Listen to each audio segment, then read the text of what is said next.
Sorry ate, may pera ka ba dyan? Ngayon na kasi yung deadline ng bayad sa field trip ko eh.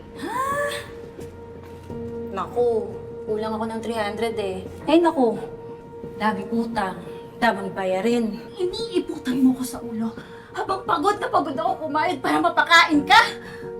Dali. Tingnan mo. Baka sakaling makatulong. Private tutor? Ma'am Erica, nandito na po si Teacher Joy. Hello po. Upo ka po. Sabi mo, kailangan mo daw ng tulong sa trigonometry? Opo.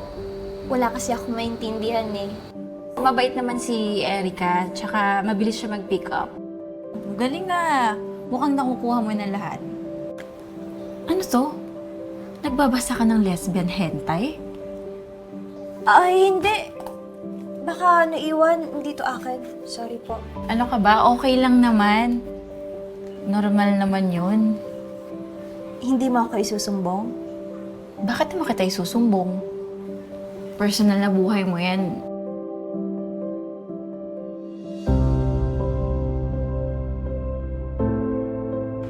Daddy, si Teacher Joy nga po pala. Ma-tutor ko. Hi, Teacher Joy. Ako si Gordon. Bakit hindi mo paingwitin yung tatay na tinuturuan mo? Gwapo, byudo, mayaman. Ang totoo, Joy. Sobrang namiss kita. Gusto kitang tikman dito. Ano ka ba? Baka mahuli tayo.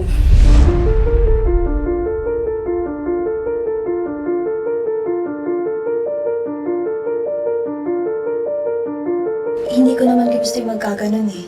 Kasalanan ko yung lahat eh. Di ko na dapat pinaabot pa sa ganun. Joy, dito ka na